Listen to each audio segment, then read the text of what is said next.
Hello दोस्तों, welcome back to my channel amazing Amrita. तो आज की जो जॉब वैकेंसी लाई हूँ, ये वीडियो मैंने पहले ही बना दिया था, लेकिन आज मैं कुछ इसको नए ढंग से बना रही हूँ। वॉइस ओवर मैंने अपने वीडियो में पहले ही दे दिया था, लेकिन अभी आप लोगों के साथ इंटरेक्ट करने के लिए मैंने ये वीडियो बनाया, क्योंकि जो पोस्ट ऑफिस की जॉब की वैकेंसी आई हुई थी वो 20 जुलाई को लास्ट डेट था, लेकिन अभी गवर्नमेंट ने बस 2 घंटा पहले ही गवर्नमेंट ने इसको बढ़ा करके 5 अगस्त तक कर दिया है। तो अगर आप चाहते हो कि आप पोस्ट ऑफिस में गवर्नमेंट जॉब पाओ, तो इस वीडियो को पूरा देखना बिना स्किप किए, क्योंकि कितनी रिक्वायरमेंट है, कितने वैकेंसीज हैं, कितने एजुकेशन चाहिए, कितनी सैलरी होगी, कि कहाँ कहाँ जॉब लग सकती है, और हाँ सबसे इम्पॉर्टेंट कि फॉर्म कैसे फिलअप किया जाएगा, इन सब के बारे में मैंने इस वीडियो में बहुत अच्छे से समझाया हुआ है। तो never skip this video, share to all lovely friend and family, कि वो लोग भी करके सीख करके आगे बढ़ सके। तो वीडियो को स्टार्ट करते हैं बिना लेट किए। दोस्तों, जैसा कि मैंने अभी बताया कि 15 जुलाई को ही ये अनाउंस हुआ है कि आप 5 अगस्त तक फॉर्म भर सकते हैं। इंडिया पोस्ट ऑफिस से ये वैकेंसी है जो कि ऑनलाइन है। एंगेजमेंट आप कर सकते हैं, इसमें ऑनलाइन फॉर्म भर सकते हैं। वैकेंसी 44,228 आई हुई है। 10th पास से लेकर के ग्रेजुएशन तक के लिए ये वैकेंसी है। मैं आपको बता दूं, ग्रेजुएशन है जो BA BCom वगैरह किए हुए हैं उनके लिए ये वैकेंसी बहुत ही ज़्यादा यूज़फुल है। अगर आप पोस्ट ग्रेजुएट हैं तो भी ये वैकेंसी आपके लिए बहुत ज़्यादा यूज़फुल है। एज लिमिट की अगर बात करते हैं तो 18 से 40 साल तक की है, और फीस अगर बोलते हैं तो 100 रुपीज़ की फ़ीस लगेगी। OBC ST SC और जर्नल के लिए ये फ्री रहेगा। ठीक है दोस्तों, तो चलिए हम वीडियो को स्टार्ट करते हैं। स्टार्ट करने से पहले हमें ये जान लेना बहुत ज़रूरी है कि अगर आप ये फॉर्म को भरें तो बहुत बारीकी से आप फॉर्म को भरिएगा। ठीक है, तो हर एक स्टेट के लिए अलग अलग स्टेट का यहाँ पे नाम दिया हुआ है। आप देख रहे हैं कि 22 स्टेट के लिए यहाँ पे वैकेंसीज़ हैं। 22 स्टेट के लिए आप वैकेंसीज यहाँ पे निकली हुई हैं। आप 22 स्टेट के लिए भर सकते हैं। जैसा कि मैंने पहले ही बताया है कि 44,000 वैकेंसीज़ हैं। तो आप देख रहे हैं यहाँ पर, जब से हम ऑफिशियल वेबसाइट को खोलते हैं यहाँ पर दिखा रहा है कि 44,000 वैकेंसीज़ हैं। 2023 में भी बहुत सारी वैकेंसियाँ आई थी, 40,000 के नियर अबाउट, और सारी वैकेंसियाँ फुलफ़िल हो गई थी।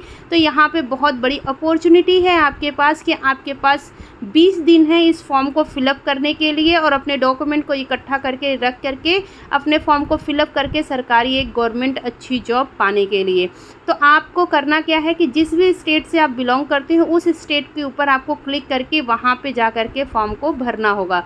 किसी और स्टेट में आप फॉर्म मत भरिएगा, क्योंकि जिस स्टेट में आप रह रहे हैं वहाँ का रीजनल लैंग्वेज आपको आना चाहिए। अब पता चला कि आप यूपी में रह रहे हैं और महाराष्ट्र के लिए फॉर्म भर दिया और आपको मराठी नहीं आती है, तो आपका चयन वहाँ पे नहीं होगा। आपका फॉर्म जो है कि निलंबित कर दिया जाएगा, मतलब कि इनवैलिड माना जाएगा। ठीक है, ऐसे ही आप जिस स्टेट में रहते हैं उस स्टेट के लिए ही आप फॉर्म भर सकते हैं। तो जैसा कि हमने बताया कि ये इंडियन पोस्ट है, आपको वैकेंसीज जो आई हुई हैं ये 44,000 वैकेंसीज हैं। तो चलिए जानते हैं इसके बारे में। पूरा रिक्वायरमेंट कब निकला है? 12/7 को ये रिक्वायरमेंट निकला हुआ है। 12/7 को गवर्नमेंट ने इसको ऑफिशियल वेबसाइट पे अपने डाला था कि ये जो है कि आप जुलाई मंथ में फॉर्म को भर सकते हैं और फॉर्म को फिलअप कर सकते हैं। ये नोटिफिकेशन जारी किया था गवर्नमेंट ने। ठीक है दोस्तों, अब आगे बढ़ते हैं और भी जानकारी लेते हैं कि इसमें क्या क्या पोस्ट रहेगा, एज क्या रहेगी, और क्या क्या हमें डॉक्यूमेंट देना होगा।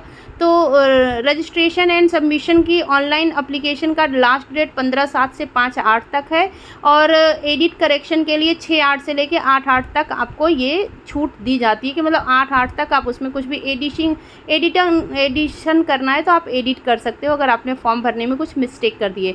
बाकी ये सारे आपको state wide term and condition मिलेंगे, सारे डिटेल यहाँ पे मिलेंगे जो आपको पढ़ने पड़ेंगे। आपको टाइम निकाल करके इसको पढ़ना पड़ेगा कि हाँ इसमें क्या क्या लिखा हुआ है, हर स्टेट के बारे में लिखा हुआ है कि कब कहाँ कौन कितना फॉर्म भर सकता है। ये बहुत ज़्यादा है, तो मैं यहाँ पे ये चीज़ आपको नहीं बता रही हूँ। जितनी इंपॉर्टेंट बातें होंगी वही मैं आप लोगों के साथ शेयर करूँगी। ठीक है दोस्तों, तो यहाँ पे मैं आपको बताऊँगी अभी कि कहाँ पे क्या क्या वैकेंसीज हैं और कैसे आपको फॉर्म भरना है। ठीक है, अब चलते हैं हम फॉर्म भरने की तरफ आगे बढ़ते। अगर आपने पोस्ट ग्रेजुएशन किया है, पोस्ट ग्रेजुएशन में अगर आप BA और BCom और MA और एमकॉम किए हुए हैं तो आपके लिए बहुत ही ज़्यादा ये सुनहरा मौका है, आप फॉर्म को ज़रूर भरिएगा। तो हमें गूगल पे सर्च करना है इंडिया पोस्ट। अगर आपको ऑफिशियल वेबसाइट नहीं मालूम है तो आप सिर्फ इंडिया पोस्ट डाल करके भी सर्च करेंगे तो पहली वेबसाइट वही खुलेगी, आपके सामने वही वेबसाइट आएगी जिसको आपको ओपन करना होगा। ठीक है, तो आप जैसे ही उसको ओपन करते हैं एक नया इंटरफेस आपके सामने खुल के आएगा, जहाँ पे ऑनलाइन फॉर्म भरने का ऑप्शन रहेगा। उसी वेबसाइट को आपको ओपन करना है। अगर आप ऐसे देखें तो इंडिया पोस्ट online.gov करके भी आप मतलब कि ओपन कर सकते हैं। अब यहाँ पे स्टेट वाइज फॉर्म भरने को आया हुआ है तो आप अपने स्टेट वाइज फॉर्म भर सकते हैं। चलिए अब हम फॉर्म भरना स्टार्ट करते हैं। तो हमें कहाँ जाना होगा, पहले देखिए कि आपको नोटिफिकेशन के बारे में पूरी जानकारी चाहिए तो फर्स्ट वाले ऑप्शन पे आप क्लिक करके पूरा नोटिफिकेशन जान सकते हैं। सेकेंड वाले ऑप्शन पर जब हम क्लिक करते हैं तो हाँ रजिस्ट्रेशन के बारे में पता है करना है, तो हम रजिस्ट्रेशन के बारे में सेकेंड ऑप्शन पर क्लिक करके रजिस्ट्रेशन करना स्टार्ट करेंगे। ठीक है दोस्तों, तो हम रजिस्ट्रेशन करना स्टार्ट करते हैं। तो लेट्स क्लिक, आप क्लिक करिए और रजिस्ट्रेशन के लिए तैयार हो जाइए और अपना रजिस्ट्रेशन कैसे करना है इस बात को आप जान लीजिए। ठीक है दोस्तों, तो हम रजिस्ट्रेशन के ऊपर जैसे ही क्लिक करते हैं एक नया ये टॉपअप आपके सामने आता है। मोबाइल नंबर आपका डालना है 10 डिजिट का, वैलिड मोबाइल नंबर होना चाहिए, इनवैलिड नहीं होना चाहिए, और आपका वैलिड ईमेल आईडी। ये चीज़ आपको हमेशा ध्यान में रखना है कि जब भी कभी हम फॉर्म भरते हैं तो हमारा जो मोबाइल नंबर और ईमेल आईडी है वो हमेशा करेक्ट होना चाहिए। ठीक है, अब यहाँ पे एप्लीकेंट का नाम होना चाहिए, स्कूल आपने क्या पास किया है वो होना चाहिए, फादर का नाम होना चाहिए, डेट ऑफ बर्थ होना चाहिए, जेंडर होना चाहिए, और आपका क्या होना चाहिए जेंडर आपको सेलेक्ट करना होगा कि आप कौन से जेंडर में है, मेल फीमेल, ये आपको डालना होगा। कम्युनिटी आपको डालनी होगी और किस सर्कल से आप आते हैं ये भी आपको डालना होगा, और किस विच सेकेंडरी आपने मतलब कब आपने पास किया था अपना वो आपको डालना होगा कि आपने कब अपना पास किया हुआ है सेकेंडरी और हायर सेकेंडरी, आपने कौन से स्टेट से पास किया है ये भी आपको यहाँ पर फुलफ़िल करना होगा। आप जिस भी स्टेट से आते हैं उस स्टेट का नाम यहाँ पर डालेंगे। फिर आपका पासिंग ईयर भी सिलेक्ट करना होगा कि कौन से ईयर में आपने पास किया था, क्योंकि यहाँ पे 40 ईयर तक के लोग फॉर्म भर सकते हैं। तो मतलब कि आप मान के चलो कि जिसका डेट ऑफ बर्थ 84 है वो भी इस फॉर्म को भर सकता है। ठीक है, ये सब इंटर करने के बाद ये कैप्चा दिया हुआ है, ये कैप्चा कोड आपको डाल करके इसको सबमिट कर देना है। ठीक है, जैसे ही आप कैप्चा कोड डाल करके सबमिट के ऊपर क्लिक करते हैं एक और इंटरफेस आपके सामने खुलकर आता है। उस इंटरफेस में अब जाएंगे आप तो आपको और भी डिटेल आगे डालना होगा। तो चलते हैं नेक्स्ट पेज पर और देखते हैं कि हमें और भी क्या डिटेल डालना है। सो दोस्तों चलते हैं नेक्स्ट पेज पर। यहाँ पर रजिस्ट्रेशन का जो ऑप्शन आया है उसमें हमारा स्टेप 2 में है अप्लाई ऑनलाइन, वहाँ पे हमें जा कर के अप्लाई करना है। अप्लाई करने के लिए हम अप्लाई पे क्लिक करेंगे। यहाँ पर कैसे क्लिक करना है अगर आपको नहीं समझ में आ रहा है तो वहाँ पर आप जा कर के चेक कर सकते हैं। अब यहाँ पे रजिस्ट्रेशन नंबर आपको डालना होगा और सर्कल अप्लाइंग फॉर, मतलब कौन से सर्कल के लिए आप अप्लाई कर रहे हो, मतलब किस स्टेट के लिए आप अप्लाई कर रहे हो, ये यहाँ पर आपको सेलेक्ट करना होगा। जैसा कि मैंने पहले भी बताया हुआ है कि आप एमपी से या यूपी से हैं तो आप महाराष्ट्र या फिर केरला या फिर जम्मू कश्मीर या झारखंड कहीं और के लिए अप्लाई नहीं कर सकते हैं। आप जिस स्टेट से बिलोंग करते हैं उसी स्टेट का आप वहाँ पर डालेंगे। तो जैसे यहाँ पर हमने एमपी डाल दिया, फिर से हम सबमिट कर देंगे। सबमिट करने के बाद एक नया इंटरफेस आपके सामने आएगा। अब क्या हुआ कि आपके मोबाइल नंबर पर एक OTP गया हुआ, वो OTP आपको यहाँ डाल करके आगे कैप्चा कोड डालना है। कैप्चा कोड डालने के बाद आपको आगे के लिए पेज को सबमिट करना, मतलब नेक्स्ट पेज जब ओपन होगा जब आप OTP डालोगे, क्योंकि ये गवर्नमेंट का काम है तो गवर्नमेंट को ये श्योर होना चाहिए कि ये काम सिर्फ आप ही कर रहे हो। ठीक है दोस्तों, तो आपने अपना कोड डाल दिया, उसके बाद आपने कैप्चा कोड डाला। कैप्चा कोड डालने के बाद आपको आगे पेज को आगे लेकर जाना है। 1 मिनट, ये कैप्चा कोड डाला हमने, अब नेक्स्ट किया है। नेक्स्ट करते ही जैसे ही हम नेक्स्ट करेंगे एक नया और इंटरफेस आपके सामने आएगा। यहाँ पे भी कुछ हमें प्राइवेसी रखना है। अब ग्रामीण डेस्क है या आपका, या फिर यहाँ पे हमारा पूरा डिटेल खुल के आ जाएगा कि हमारा डेट ऑफ बर्थ, हमारा सब कुछ क्या है। फिर अब यहाँ पर आपका एड्रेस वगैरह डालना होगा, जैसे हाउस नंबर है, स्ट्रीट है, विलेज, किस विलेज में आप रहते हैं, पंचायत कौन सा आता है, आपका पिन कोड क्या है, और सेम एज एड्रेस है तो सेम एज कर देंगे। अगर आप परमानेंट एड्रेस आपका कुछ चेंज है तो वो भी डाल देंगे। आपने स्कूलिंग कौन से ईयर में पास की है ये भी डालना होगा आपको। फिर उसके साथ में आपको कौन से बोर्ड से आपने पास की है ये भी डालना है। उसके साथ साथ में आपको ये भी डालना है कि आप जो है कि आपका बोर्ड कौन सा रहा है, CBSE बोर्ड रहा है, ICSE बोर्ड रहा है या स्टेट बोर्ड रहा है, ये भी आपको डालना होगा कि आपने कितना डाला। अब यहाँ पर ये देखिए कि टोटल मार्क्स आपके उस समय कितने थे, जैसे कि जब हमने पास किया था तो 600 में से थे, तो आपके समय में कितने थे ये भी डालना होगा। आपके नियर बाय बोर्ड का सारा यहाँ पे डिटेल दिया रहेगा, आपका जो भी बोर्ड रहेगा और जितने भी नंबर टोटल रहे होंगे उसमें आपको यहाँ पर सेलेक्ट करके डालना होगा। जैसे कि आप डालेंगे सेव एंड कंटिन्यू का एक पेज आएगा, उसको आपको कंटिन्यू करना है।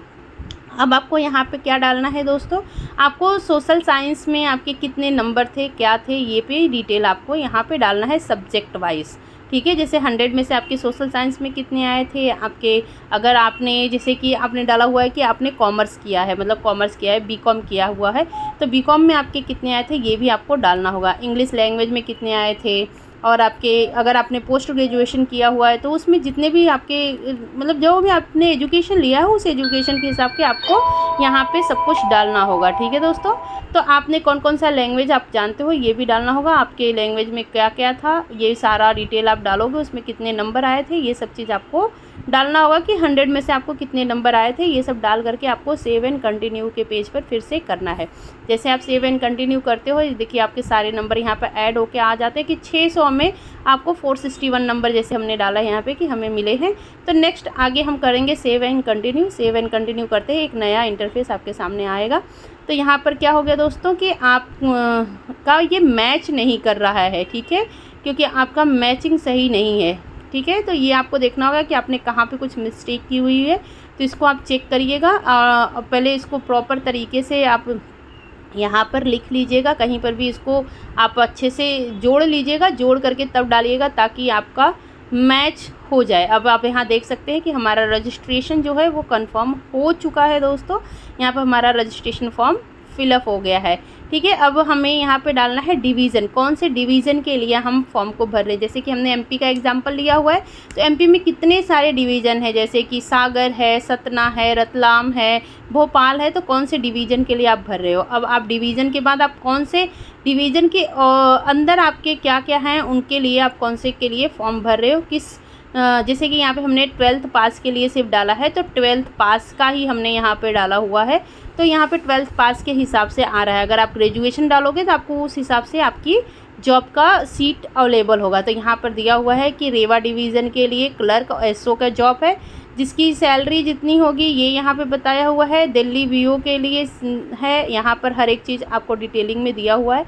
अब आपको ये चीज़ डिटेल में डालना है, सारा डिटेल आप डालते हुए जाओगे आगे बढ़ते हुए, जितना भी यहाँ पे सब कुछ दिया हुआ है कि हिंदी आती है आपको, मतलब हिंदी और उर्दू वहाँ पे लोग ज़्यादा बोलते हैं, तो वो आपको चाहिए होगा कि वहाँ की जो है कि लैंग्वेज आपको आती हो, और आप ऐसे पूरा अपना डिटेल डालते हुए आगे बढ़ेंगे कि कौन से पोस्ट के लिए और कौन से डिवीज़न के लिए आप अपना फॉर्म भर रहे हो। तो यहाँ पर आप सारा जैसे ही कंफर्म कर लेते हो, ये 5 से 6 पेज में है, तो आप अपना इसको फॉर्म को फिलअप कर लो कि कौन से पोस्ट के लिए आप प्रीफर कर रहे हो और कौन से एरिया के लिए आप प्रीफर कर रहे हो, कि जिस एरिया में आपका फॉर्म फिलअप हो जाए। अगर आप कहीं और जा कर के काम करने में कंफर्टेबल हो तो अपने घर से दूर वाले एरिया में भी फॉर्म को भर सकते हो और वहाँ जा कर के उस काम को करने के लिए रेडी हो सकते हो, ठीक है। तो ऐसे हम करके अपना पूरा डिटेल यहाँ पे भर देंगे और आगे बढ़ेंगे दोस्तों। आगे बढ़ते ही हम देखेंगे कि नया एक इंटरफेस खुलेगा। अब हम आगे बढ़े, बीच में थोड़ा रोकना पड़ेगा ना, नीचे की तरफ आते हैं तो यहाँ पर दे रहा है कि टू डाउनलोड एलिजिबल वैकेंसी, ठीक है। तो वैकेंसी अगर आपको डाउनलोड करना है तो आप कर सकती है। अब यहाँ पे डिवीज़न और ये सब पूरा फिर से पूछ रहा है, फिर यहाँ पे पूछेगा कि मैं डिक्लेयर करता हूँ कि ये सारा सब कुछ जो हमने भरा है वो मेरे होश हवास में भरा हुआ है और ये सब सच्चे है। इसको आप कंटिन्यू करते हो तो यहाँ पर नेक्स्ट पे होके आता है कि डाटा सबमिटेड सक्सेसफुली, यहाँ पर हमारा फॉर्म फिलअप हो चुका है। तो आपका फॉर्म फिलअप हुआ है कि नहीं, यहाँ पे अपना रजिस्ट्रेशन नंबर डाल करके आप चेक कर सकते हैं, ठीक है दोस्तों। तो share this video for with everyone. मिलते हैं नेक्स्ट वीडियो में, तब तक के लिए धन्यवाद।